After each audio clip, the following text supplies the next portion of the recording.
Sup y'all, and welcome to Regional and Interregional Interactions, Part 4. In this video, we're going to look at the world in the 15th century. To begin, we'll look at two regions on opposite sides of Eurasia, Europe and China. To understand why their histories were quite different, we can focus on geopolitics. For instance, today they are both around the same size, just under 4 million square miles. But geopolitically speaking, Europe contained multiple competing countries, whereas China was a singular and fairly cohesive empire. Europe was a region with many countries, and with limited resources competing for wealth and for trade with other places. China, in contrast to Europe, was a vast empire seeking to protect what it already had. The Black Death had its start in China, and this plague ravaged their population, leading to a massive uprising against the Mongols. This led to the start of a new dynasty, the Ming, meaning brilliant. It was the last dynasty led by the Han Chinese, the most ethnically dominant group in China, making up more than 90% of their population today. With the revival of Confucianism, their society was structured along the acronym SPAM, in which social usefulness was generally revered above wealth. The scholar gentry was at the top, followed by the peasants, then the artisans, and finally the merchants. Under Emperor Yongle, scholarship flourished with the re-establishment of the civil service examination system. However, a group of eunuchs, who were castrated men loyal to the emperor, checked the power and influence of the official bureaucrats. An encyclopedia was compiled by more than 2,000 scholars and with around 11,000 volumes. It was an impressive compilation of China's vast knowledge. A massive rebuilding effort saw the construction of canals, irrigation works, and roads. Trade increased both domestically and internationally. What was also historic was the launching of the world's greatest fleet at that time in 1405, made up of over 300 ships and over 27,000 men, led by the Muslim eunuch Zhang He. Seeking to further the Chinese tribute system, they traveled across Southeast Asia and throughout the Indian Ocean, going as far as Eastern Africa. However, after 1433, around a decade after Emperor Yongle died, Chinese officials ended all expeditions. Partly because it was more of a project led by the eunuchs, whom they largely opposed.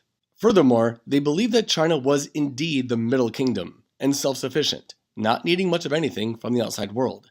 However, another reason dealt with climate. The medieval warm period had come to an end around 1250, and perhaps around a century later, the Little Ice Age had begun. While not a true ice age, global temperatures slid, drier climate was pervasive, and the polar glaciers expanded. Modern theories attribute the colder temperatures likely to lower solar activity, leading to fewer sunspots, or even due to increased volcanic activity. So we revisit geopolitics and see a logical reaction to changing global temperatures, in which food and resources increasingly became more scarce. The Chinese continued to trade along the Silk Road, interacting with merchant communities, such as the Iranian state of Sogdia, also referred to as Sogdiana, that set up routes stretching over 1,500 miles from their location all the way to China. However, as the Mongols to the north continually harassed the Chinese, it forced the Ming to expand the Great Wall and to relocate their capital to Beijing. It was around this time that the Forbidden City was constructed, becoming the imperial palace of the Ming. Also, due to cooler temperatures, wheat crops in the north produced less and less, so champa rice, which was plentiful in the south, was shipped northward through the Grand Canal, becoming China's staple crop in many ways due to the Little Ice Age. China, a large and contiguous empire focused inward, ended their overseas expeditions and chose to protect what they already had. Europe, a politically divided region of smaller competing states, would eventually focus outward, seeking new resources due in part to the Little Ice Age. Europe had been largely internally focused for centuries during the Middle Ages, although significant trade did occur, albeit mostly regional. For example, the Hanseatic League, also known as the Hansa, which means convoy. They grew from a few North German towns around the late 1100s into an official commercial and defensive confederation of merchant guilds by the mid-1300s, with their own laws and armies for protection. Europe's outward focus had its roots in the Crusades, that exposed them to goods and ideas that had been separated from them largely for centuries. Western Europe was spared of the Mongol invasions, but nonetheless suffered greatly due to the ravages of the plague. Out of the devastation, a new era began, the Renaissance, meaning rebirth, starting in the Italian city-states in the 1300s and lasting till around 1700.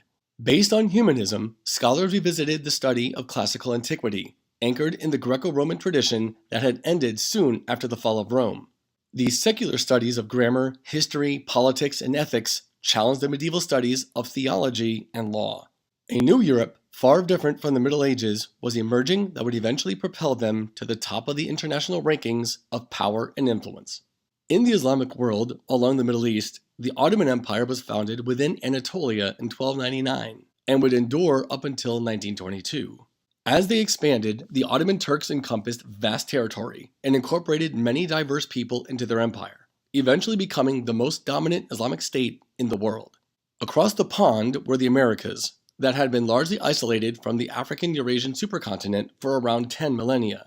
With smaller states, fewer valuable resources like precious metals and domesticated animals, their trade networks were also far less intricate and much more regional as opposed to interregional. However, the two largest states that had ever existed in the region took form around the same time. Mesoamerica saw previously powerful states, most impressively the Maya, anchored around the Yucatan Peninsula.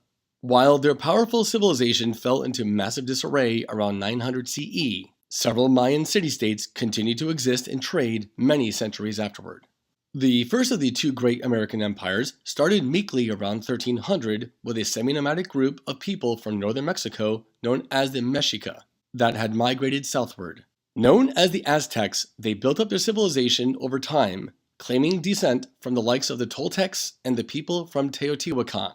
In 1428, the Triple Alliance was formed, uniting the Aztecs with two other neighboring city-states, with a core population of between 5 and 6 million. Their capital, Tenochtitlan, was larger than London or any other European capital at that time. They had a writing system, vast marketplaces, and developed sophisticated agriculture to feed their expanding empire. Most interestingly, the Chinampas, which were artificial islands created by interweaving reeds with stakes beneath the lake's surface, creating underwater fences. Soil and vegetation was then piled onto the fences until it reached above the water surface, making for new arable land suitable for growing crops. The Aztec civilization was more like a loose confederation of city-states that was beset on conquering people around them, mainly to use for slave labor and for sacrifice. The Aztecs believed their god, Huitzilopochtli, made the sun rise every day, but lost energy during the night.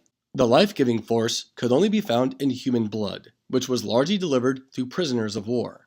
By the time of the 15th century, resentment grew due to the increased sacrifices and occasional natural disasters, such as drought, resulting in increased rebellions. When the Europeans arrived, there were plenty of rivals to the Aztecs, looking to strike back at their oppressors. To the south, a Quechua-speaking pastoral tribe around Cusco, Peru, formed a small city-state that would eventually grow into the largest of all pre-Columbian empires in the Western Hemisphere. Starting in 1438, the Inca, meaning ruler, expanded through military conquest, extending their empire along the Andes to a length of over 2,500 miles and encompassing as many as 10 million subjects. The Inca established a much larger bureaucratic system than the Aztecs, with an emperor who was more like a god-king, regarded as a son of the sun. There were 80 provinces headed by a governor, in which the state owned all land and resources. They often utilized an agricultural system known as waru-waru, in which beds raised for agriculture are flanked by canals for irrigation. The water in the canals absorbed the sun's heat during the day and released it at night, preventing frost during the cold months. Furthermore, nutrient-rich sediment in the canals could be used as fertilizer for their crops. Periodically, each household was required to provide some sort of labor service, known as mita. You were able to keep what you produced, but virtually everyone had to work for the state during the year, whether it was farming, mining, skilled labor, military service, or so on. A final note of interest with both the Inca as well as the Aztecs was their use of gender parallelism. Theoretically, women and men operated in two equivalent spheres regarding religion, political offices, and education. Nonetheless, this did not mean gender equality, since the highest government positions were held by males, and as these empires expanded, they became more patriarchal.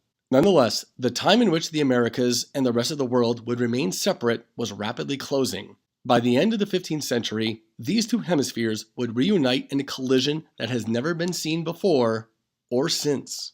Well, Lottie